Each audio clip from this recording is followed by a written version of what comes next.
अस्सलामुअलैकुम students, welcome back to RS learning zone. उम्मीद है आप सब खैरियत से होंगे। ENG 5 to 4 final term series में आज हम डिस्कस करने जा रहे हैं लेक्चर 30। अच्छा, लेक्चर 30 स्टार्ट करने से पहले ना मुझे आपसे थोड़ी छोटी सी एक बात डिस्कस करनी है। वो क्या थी?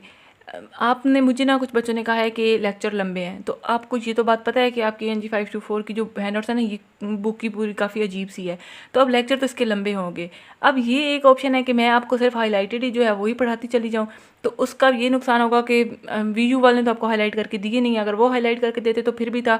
आप कहते कि हमें यूनिवर्सिटी वाले ने दिए हैं, हमें यूनिवर्सिटी वाले ने दिए हैं कि यही जो कर लो और जाओ, इसी में से पेपर आएगा, तो फिर भी चलो ठीक था।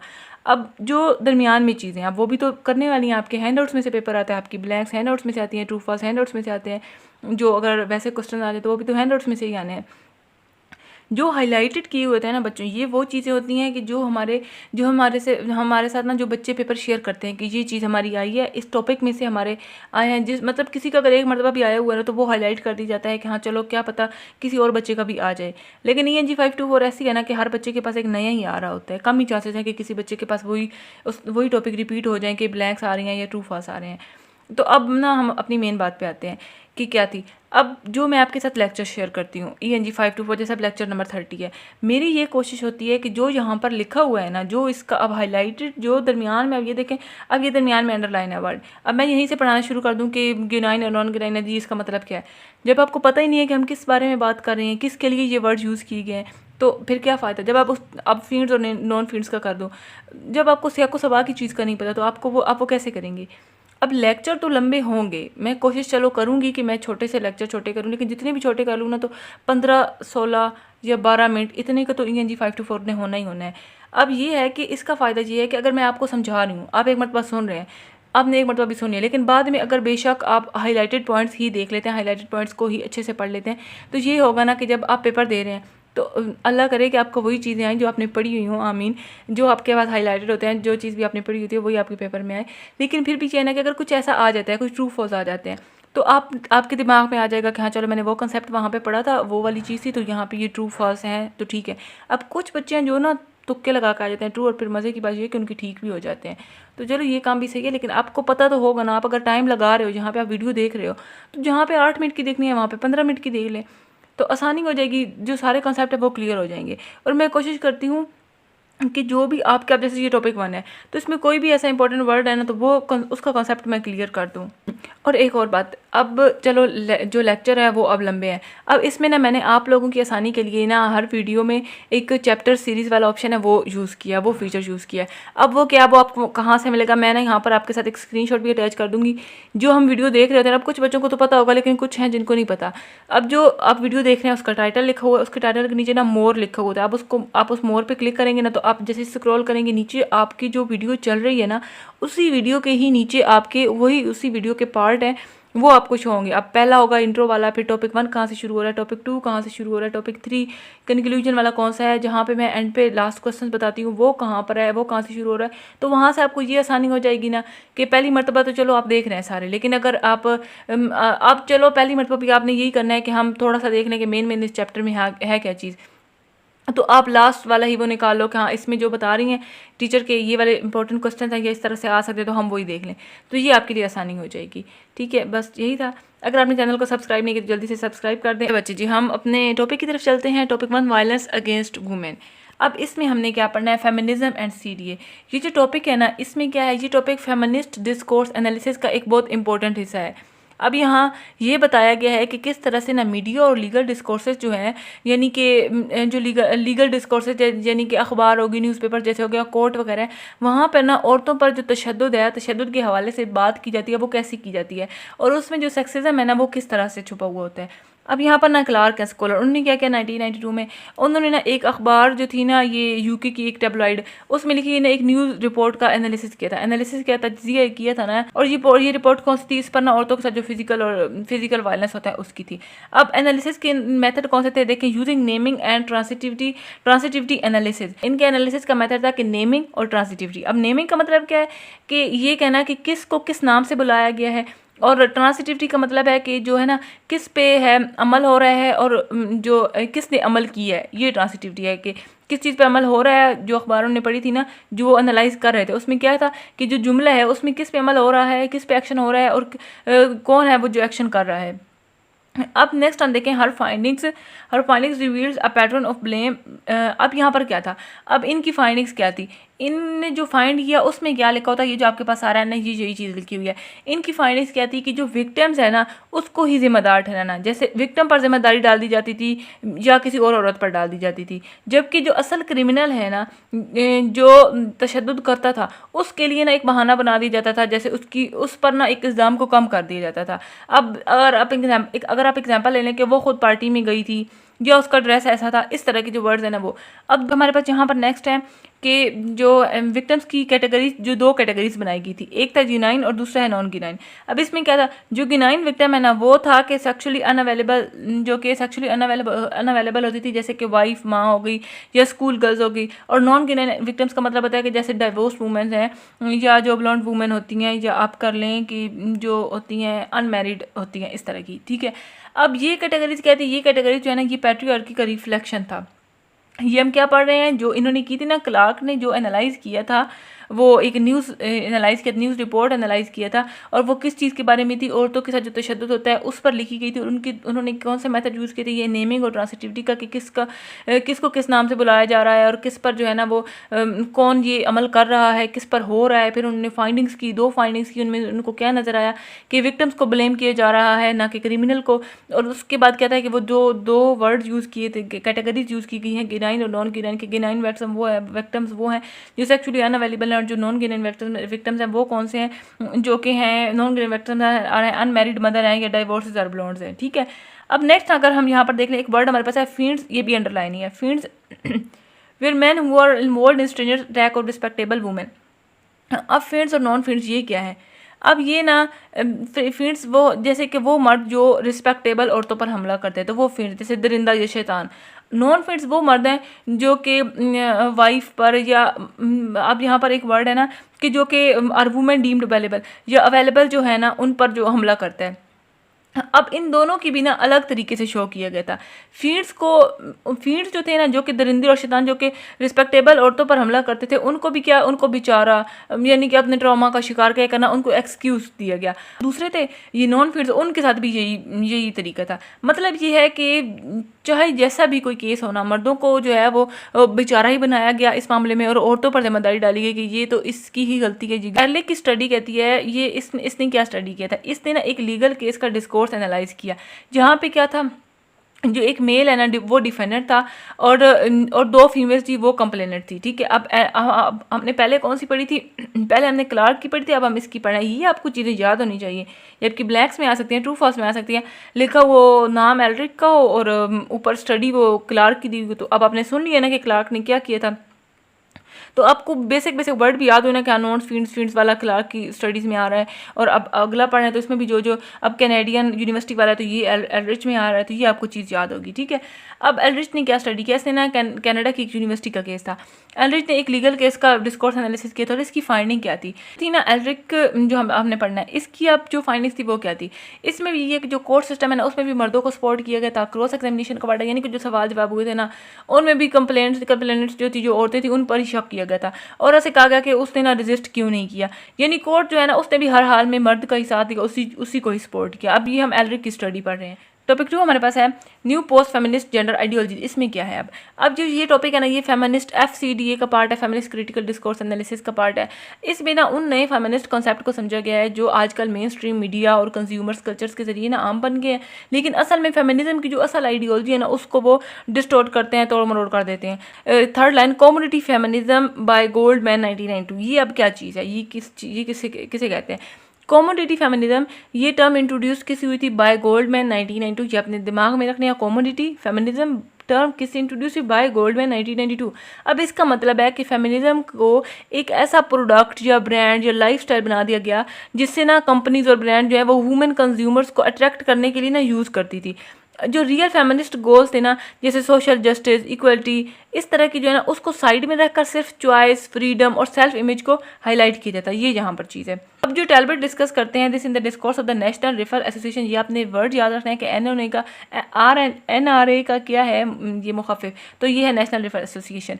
अब इसमें क्या है, जो टैलबर्ट है ना उन्होंने NRA को प्रमोशनल मटेरियल का एनालिसिस किया, जो असल में एक गन प्रमोशन ग्रुप है ना कि एक फेमिनिस्ट ग्रुप है। ठीक है, ये देखें, as an influential gun boy in the USA, NRA ने फेमिनिस्ट स्लोगन जैसे कि refuse to be a victim को अपने एड्स में यूज़ किया। 1970s के फेमिनिस्ट स्लोगन्स को जो कि वुमेंस की एम्पावरमेंट के लिए थे, वो जो NRA है ना उन्होंने अपने गन सेलिंग जो एजेंडाज है ना उनके लिए यूज़ कर लिया था। ठीक है कि जो लेज़र है ना उन्होंने सिंगापुर के मॉडर्न एड्स का डिस्कोर्स एनालिसिस किया था और post feminist new liberal ideology को ना हाईलाइट किया। वुमेंस को एड्स में ना कॉन्फिडेंट और इंडिपेंडेंट और स्टाइलिश दिखाया गया। फ्रेजेस लाइक एम्पावरमेंट, कॉन्फिडेंस और सेल्फ लव यूज़ हुई। फेमिनिज्म को ना सेलिब्रेट करने का जो है ना वो इम्प्रेशन दिया गया। बट असल में क्या था, वो एड सिर्फ ये कह रहे थे कि अपने आप से प्यार करो, लेकिन क्या था, ये था post feminist consumer discourse, doing feminist CDA। अब इसमें बच्चों हमने क्या पढ़ना है डूइंग फेमिनिस्ट CDA में। अब ये जो टॉपिक है ना इसमें बच्चों आपका ना एक इसमें जो चीज़ डिस्कस की गई ना, एक दिल्ली में गैंग रेप केस, इस डिस्कोर्स एनालिसिस है 2012 का, जहां मीडिया स्टेटमेंट्स, पब्लिक ओपिनियन और जो लीगल डिस्कोर्स है ना उसको स्टडी किया गया है। जेंडर आइडियोलॉजी और विक्टिम्स ब्लेमिंग को समझाया गया है। और उसको समझने के लिए अब ये एग्जांपल जो है ना ये FCDA के जो है अप्लाइड मॉडल है, जिसमें लेज़र 2018 है, उन्होंने एनालाइज दिया था। ठीक है, ये अपने याद रखनी है चीज़। अगर हम केस का बैकग्राउंड देख लें तो वो ये था कि दिल्ली रेप ऑन 16 दिसंबर, ये आपने एक मतलब खुद भी पढ़ लेना है।